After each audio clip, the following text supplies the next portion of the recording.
been a while. Been busy. Had a lot of stuff going on, but it's time to start working on this again. And I've already replaced one injector, and I'm going to try to replace the rest of them. And I didn't find any good, really, videos out there with it. So what I've discovered, I'll show you as I go. The injectors. 1, 2, 3, 4, 5, 6. 6 injectors, straight line. What I did first, and I got photos of the wrenches and things I used. If I remember, I'll superimpose them. I disconnected, I loosened this. Then I loosened both sides of these. This is actually Flexi, not copper. So I took every one of these to here loose, and these I haven't pulled off yet because this one's a little different. As you see, it goes onto return lines. Then you have to loosen up these 2 bolts, loosen up this line, and then it's kind of free floating, and this line is stiff steel. It's hard to move around, it's hard to get it back started in, and it's hard to pull it out. So you gotta turn this and pull it up and turn it and pull it up. And I've already changed this one. The fun part was I didn't have a good tool to do this with, so I tried to find a wrench I can get on here, and I twisted it off and I twisted it back on. None of these had pipe taping on it, or thread taping, or pipe dope, whatever you want to call it.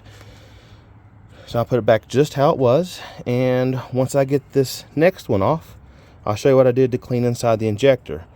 As you know, someone had put a bunch of mud, dirt, rocks, gravel in my fuel tank, and even after cleaning out the low pressure side and scrubbing out the fuel tank, which I have prior videos to this, I couldn't get the gumption back. She was just so slow. I can get to 3rd gear and that was it.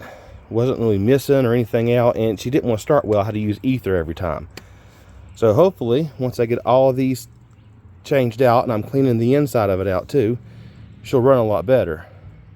Also, I have got a rifle cleaning kit over here. I believe I have a picture of what size I used. I put a short rod on it, and I went inside and cleaned it. And of course, I'm using the carburetor choke cleaner.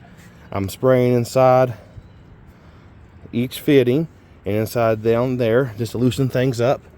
The old injectors, I mean, this one doesn't really look that bad. I sprayed it off too. I bought 6 new ones. I've misplaced one of them, and one of them got opened up ahead of time, and I don't know what good quality it is. So some of these were still good. I'm gonna go through, I'm gonna take the best looking ones and recycle them, but I'm gonna put the best ones back in, and hopefully we can get this thing up and running again. All right, to get this bad boy out, of course I had to take this off. Once I got it out far enough out, I got behind it so I can push that down and out and bent it a little bit, but you have to. But only other way. Then I can put this all the way on here onto there, and this is all painted from 1969 probably, and it makes it hard to get out, so make sure you use your cleaners and penetrating. I just lost my straw. Wait a second. I think I see it. I found my straw. Good. But anyhow, after I loosened this off, I set it safely in the tool holder. Then, these screws, they're not that loose, of course. They go all the way down there. Once you get them loose, don't lose the washer. Pull that out. Pull this out. And then put them safe. That allows this to finally come off. Bracket's very important. Put it someplace safe.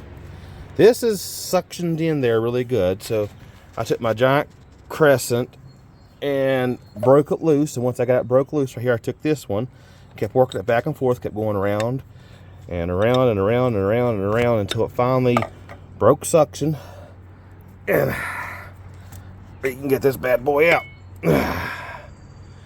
This one has some grime and crap in it. It might have been bad. I'm going to still spray some cleaner through it. As soon as I get everything ready, I'll show you how I clean out these injector holes. Alright, so I'll take my cleaner and Get in there best I can. Don't lose your straw. Yucky. Get the sides. Soak it really good. This is what I was talking about. Focus. Thank you. What was this caliber? Focus. 12. Guess that's a 12 gauge shotgun. Make sure everything is tight.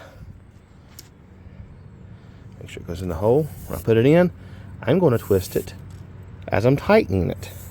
That way there's less chance of it getting loose.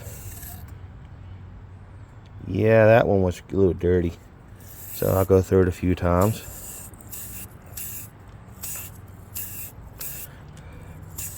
No idea if this is going to work or help it, but it can't hurt it much, because if this don't fix it, it's got to go off to someone smarter than me. Alright, so the new injectors come in a box, come in a paper menagerie. They're not light, so this is not fun with one hand. They come into another paper. And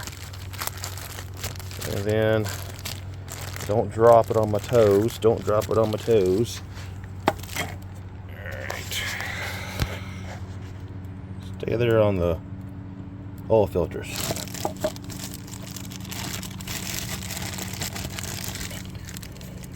It's so colorful, but colors are bad. Protector cap.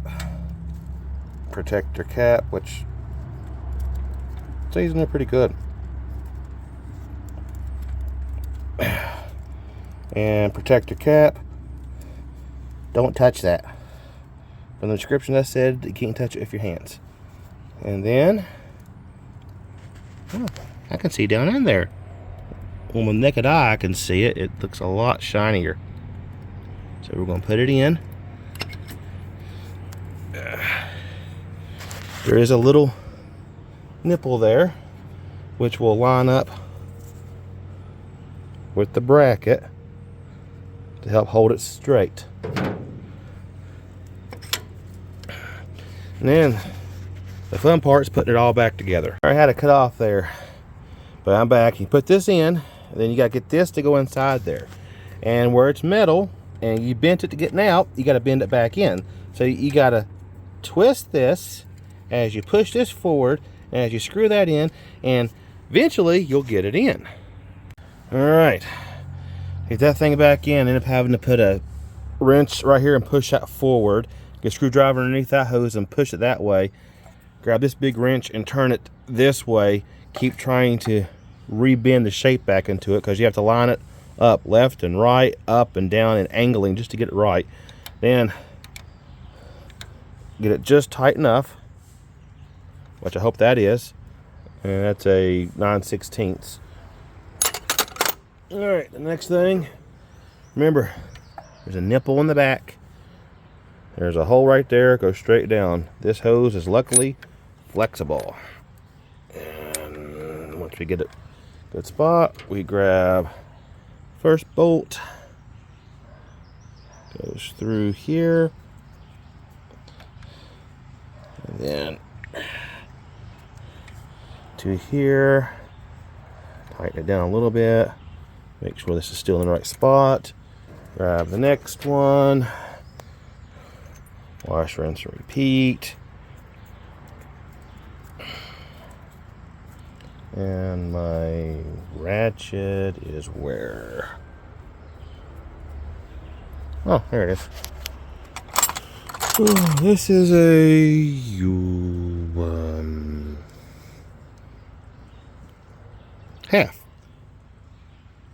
half inch. So flip it the right way, get these tightened up, and then we'll come back for putting the hose back on. While I had it off, I sprayed carpet cleaner inside this hose just to loosen anything up, and I'll spray some inside of this thing too, which it looks okay, but it ain't running good because it's dirty, so we'll do that too. All right, I hand tightened that, and then once I got to here, I put it over top here and go like this just to get a little tighter. See how it feels, and right there looks about lined, and it's pretty tight. Don't want to overdo it. The next part is finding what I do with that little bitty hose. I've got a bunch of them. And of course, when I'm wanting them, I can't find them. Hold, please. And it's right here. Alright. I sprayed cleaner inside of this and down in there. I'm going to spray cleaner inside the hose. Stay right there.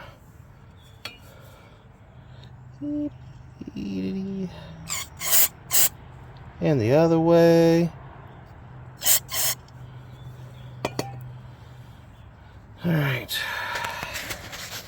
And then just have to work these things back up. And it's flared in.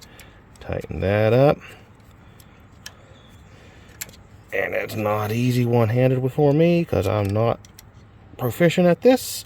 This is a hobby. Once the threads take off enough, and this one will fit perfectly, but we have to bend it and angle it and pop it in, wiggle wiggle.